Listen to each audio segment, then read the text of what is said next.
Dragon Ball FighterZ recently announced that there will be a total of 8 characters coming out and joining their DLC roster.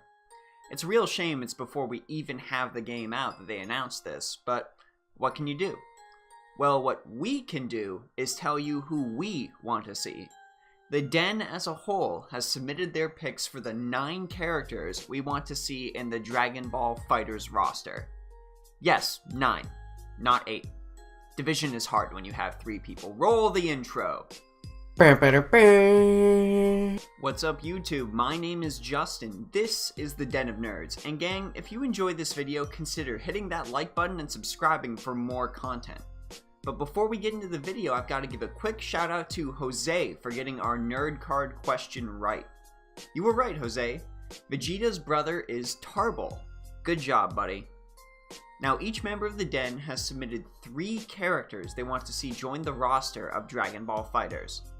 We're going to take a look at each of them and see how these characters could make Dragon Ball FighterZ an even better game than it is already looking to be. Note that we did not include any fusions in this video.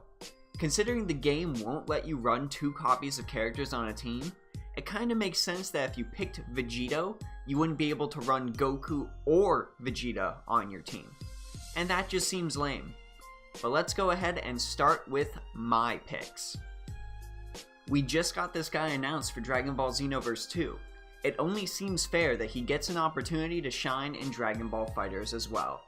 Tapion, the legendary hero who sealed Hirudegarn, and the fighter who gave Trunks his sword in Wrath of the Dragon, and probably at some point in the future timeline, would be an amazing addition to the FighterZ roster.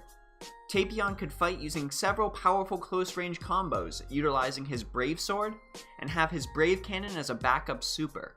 He could even use his hero's flute to create a barrier that absorbs damage around him. Plus, you guys know you want to see some cool dialogue between Tapion and Trunks, don't you? It's no surprise that we want to see Goku's father appear in this game. He's been such an incredible staple of Dragon Ball fighting games for so many years now that it would almost seem like a crime not to include him in Dragon Ball FighterZ. Bardock could show up in his base form, or as a Super Saiyan, we're not really picky. And Bardock has tons of abilities we could see him utilize in Dragon Ball FighterZ. We'd like to see Bardock as a fierce rushdown character, capable of attacking for long periods of time and never letting up. It goes without saying that Bardock's massive Ki Blast, his final spirit cannon, would be his super. Unless we get Timebreaker Bardock. Hell, I'll even take Super Saiyan 3 Bardock, just give me Bardock in some fashion. This one was actually requested by both myself and Josh, though it doesn't count as Josh's pick. Goku Black has exploded in popularity among the Dragon Ball fanbase, becoming the most popular Dragon Ball villain since Frieza. It would be an absolute shame to see such a great villain miss a chance to shine in Dragon Ball FighterZ. Black would need to appear in his now iconic Super Saiyan Rosé form, bringing with him the savage and cocky fighting style that made fans love this villain so much.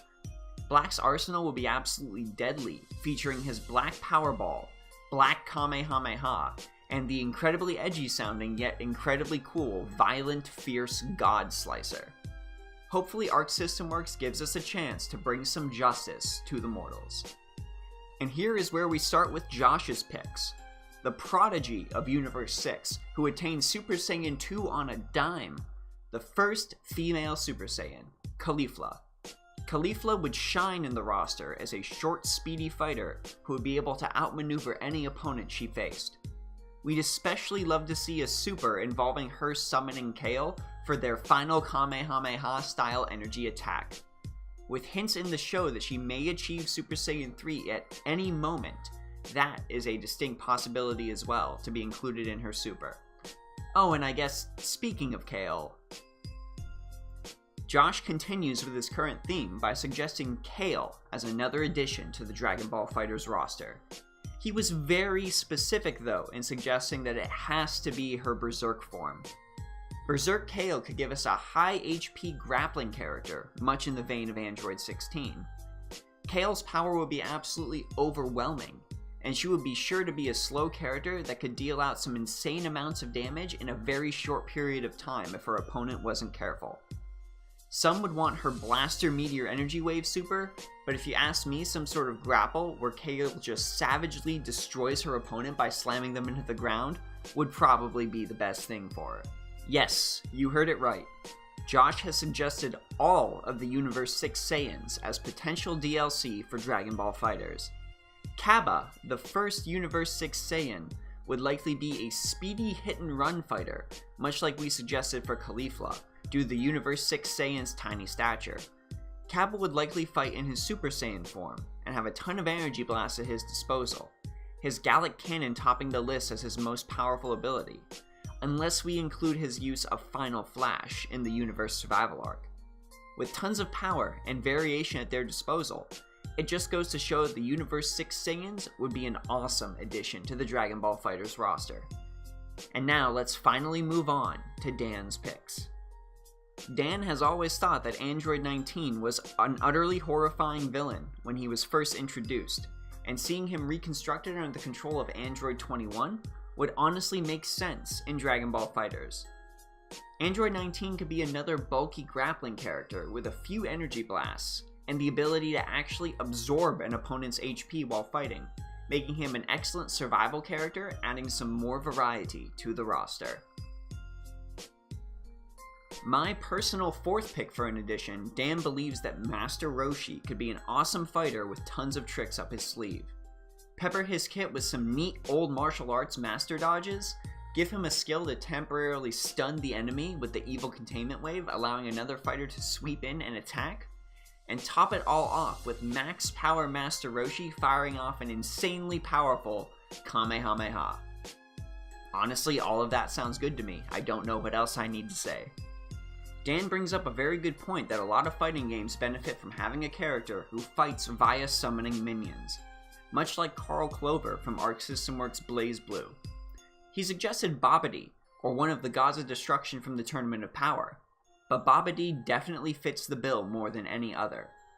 Pui, Yakon, Spopovich, Yamu, and Dabura. Babidi could have a total of 5 minions to call upon and assist him in his evil deeds. Have a team attack utilizing all of the Majin, and Babidi would fit right at home with the Ginyu Force as one fighter who is actually many. A solid addition to Dragon Ball FighterZ, giving us a varied kit for us to work with. Tons of fun from Babidi. And those are our picks for potential characters in Dragon Ball FighterZ DLC. What did you all think? Are there any characters you'd like to see in Dragon Ball FighterZ? Go ahead and let us know in the comments. And before we leave, I have a nerd card question for you all. Of all the teams in the Tournament of Power, which team had all of its members fighting the longest? What was the last team to have its first member knocked out? Let us know, and if you get it right, you'll get a shout out in a future video. This is Justin from the Den of Nerds. I hope you're all having an awesome and nerdy day, and I'll catch you later.